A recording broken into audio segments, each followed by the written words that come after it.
Hello there, and thank you for clicking on this video. As you can see by the title, today we're going to talk about Revenge of the Sith, and I'm super excited to do that because this is the only Star Wars movie I have seen in the cinema. Well, I mean, the only faithful, truthful, proper Star Wars movie that I've seen in the cinema because the first one and the only one was The Rise of Skywalker, but I cannot even pronounce the name because what Skywalker did rise, I still don't get that. But anyways, so Revenge of the Sith is the only one from the prequels or the OG movies that I have seen in the cinema, and this was just an experience on another level. I've seen the movie thousands of times. I was waiting for all the one-liners and memes and iconic scenes and moments. I knew all of them, but still it was as if I'm seeing this for the first time. It was something super excited to witness on the big screen. I mean, the colors, the music, everything was just so well done. And obviously, there are some flaws. Like, I'm not pretending this is the greatest movie ever made, but like when you compare it to everything else we've gotten, and in general to movies in the last 20 years, like nothing is as beautifully done as this. I mean, the Revenge of the Sith is just so beautiful to look at. And just it makes you like you go into the cinema and you're just taken onto this crazy adventure. Like you feel every scene, you feel every line of dialogue, even the Grinch ones. Like you are part of the experience. You're not just witnessing it.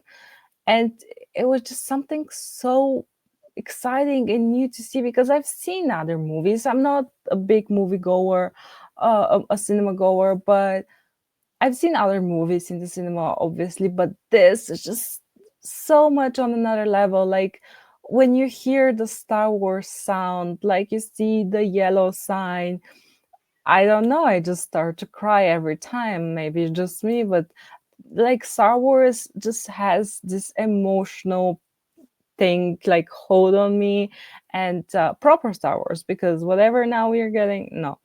Um, but even as beautiful as Andor is, because Andor is as well very visually pleasing. Let's put it that way.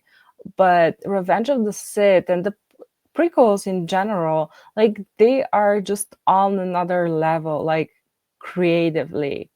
Like you see all those new planets, you see all of these new people, like eh, every like yeah, you're on a different planet, there's a different atmosphere, there's a different vibe. Oh, Andor, I mean, as much as it's nice to look at and it's very well done, of course, it does not have the soul that the prequels and the OG movies have, and in general, the movies up until the 2000s, like newer things, they just don't have the soul. They lack this thing that makes you, I don't know, like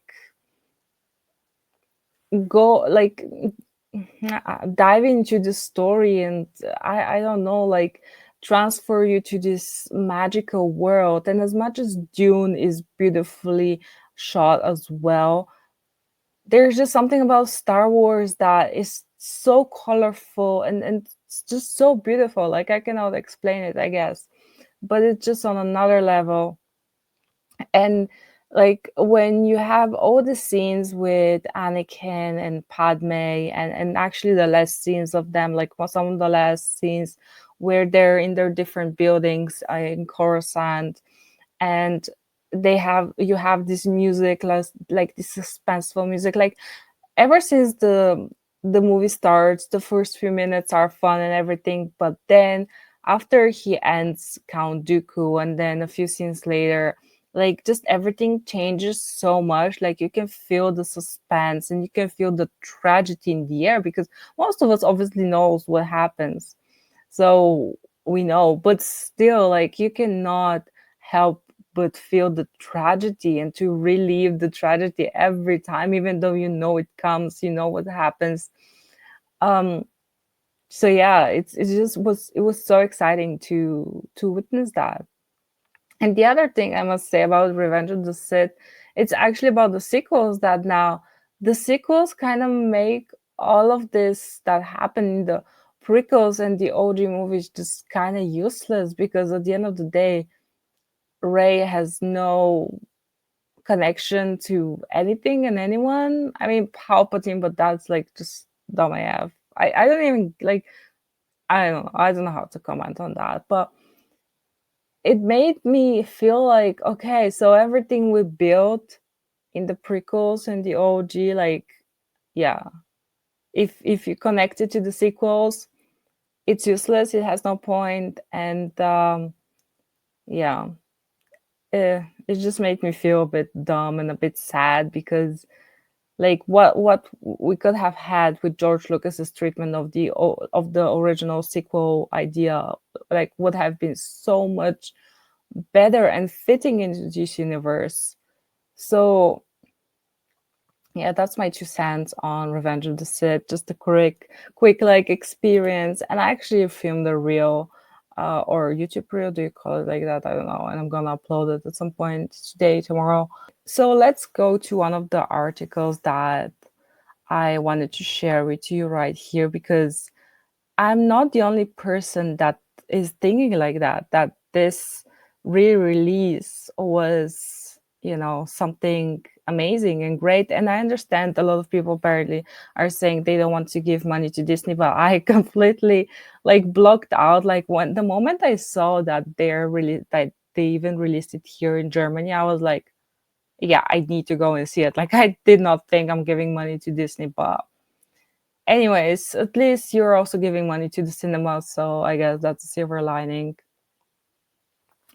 But yeah, I mean, Star Wars Episode 3 Revenge of the Sith secures one of the top grossing re-release weekends in cinema history. Like, this is making history, and it goes to show, like, there is hunger for real Star Wars, that people will show up if you do it properly, if you know, just stay true to what it was. Let's put it that way. So, Star Wars Episode 3 Revenge of the Sith earned 25, almost, well, more than $25 million in the USA. But I think when you count in the foreign earnings as well, it's actually about 40 million, more than 40 million. So that's really good. So New Hope, when New Hope was released in 1997, the year I was born, it cost 36 million, which is insane. This is really insane. Um, and this is like really funny. So the biggest real release was also Star Wars. It was New Hope, and then you have I guess Lion King, and then you have Revenge of the Sith. So this goes to show you, like, this is big. So, oh yeah, exactly. Here you have it. I think 70 million taken internationally. Star Wars Episode 3 brought in a huge 42 million, more than 42 million, which is insane for a re-release. But it goes to show, like, people still love Star Wars. They just don't like whatever you did with the sequels, and what you're doing now with the Acolyte and other, and Obi-Wan, like, and Boba Fett, like, oh my god. Yeah, how you stick the landing is the thing people remember the most, or more importantly, at least not land catastrophically on your face. I guess, yeah. This is my favorite movie. A lot of people love Revenge of the Sith, and even name it as their favorite movie. I'm sticking back to the OG trilogy. I'm sticking back. I really love Return of the Jedi. It might be my favorite movie of the six of them. But I do as well love the Phantom Menace and the Attack of the Clones. I do love that movie as well. I mean, the fight you have with Yoda and Count Dooku. I mean, come on, seeing Yoda whoop some ass like that, like, come on, nothing can beat it. And yeah, I mean, you have people raving on Twitter about exactly Revenge of the Sith, and then you have hiding criticisms like making, promotional videos on this, and this is really cool, and people are excited about this. Yeah, like seeing this on, I wasn't sure how seeing Revenge to Sit with the pack crowd would be if people were gonna really call out or laugh at the big meme moments. But to my mouth surprise, the biggest crowd laugh was probably this moment. That is true. I must say that in my theater, like there was this one couple that was like, "Oh, the memes are coming." But most of it was really I thought as well people are going to be like laughing, but no, like people were actually like just watching the movie, you know? And it was pretty packed. It was pretty packed. I was not like we had to buy tickets beforehand, like online, because they were selling out so fast, especially the good places. So that's really saying something. And most of the people were kind of young. Like I was expecting maybe a bit older ones, but yeah, I mean you had a good mix of both, I guess.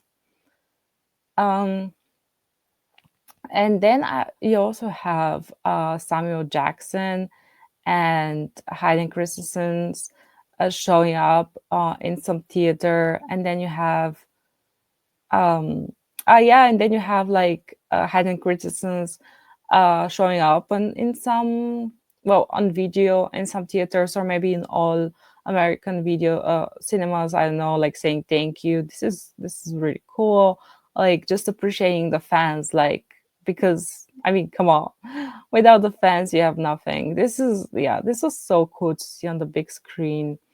um and then you have like this huge moment with Samuel Jackson.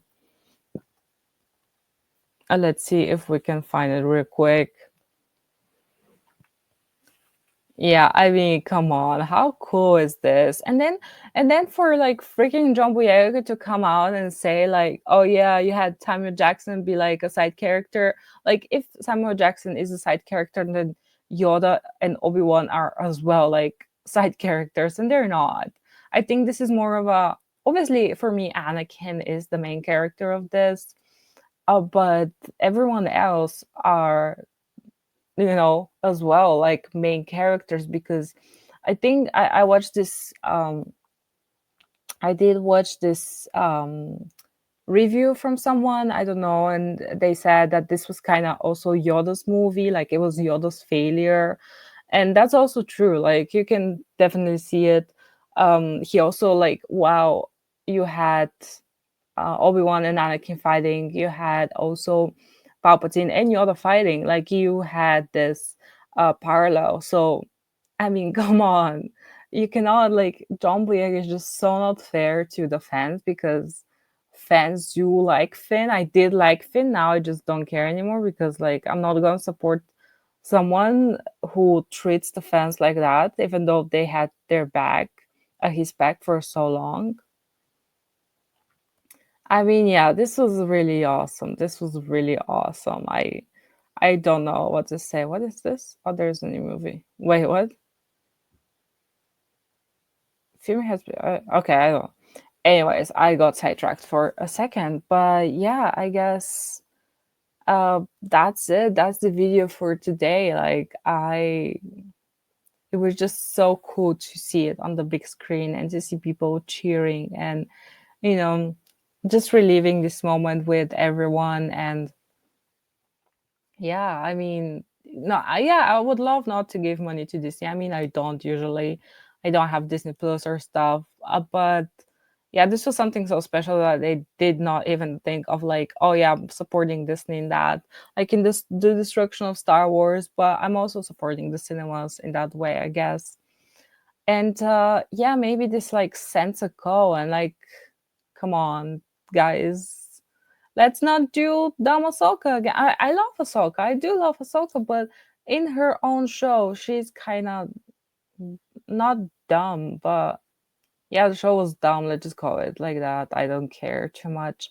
But yeah, I hope the shows Disney, not that they care, they probably don't, but still, I don't care. I saw a good movie on the big screen. It was amazing, and it goes to show I'm still a fan. Just Star Wars ended in 2005. Oh, I love the Clone Wars as well. So let's just, yeah. And I can say bye to Mando season 1 because this is maybe the only thing that I like, and Andor. But yeah, if yeah, officially the end is 2005 with the release of the Revenge of the Sith. So yeah, and actually maybe 2012 when George Lucas signed his soul away to Disney, even though he called them the white slavers. So here you go. Do let me know your thoughts, and I will see you in the next video. And as always, may the force be with you.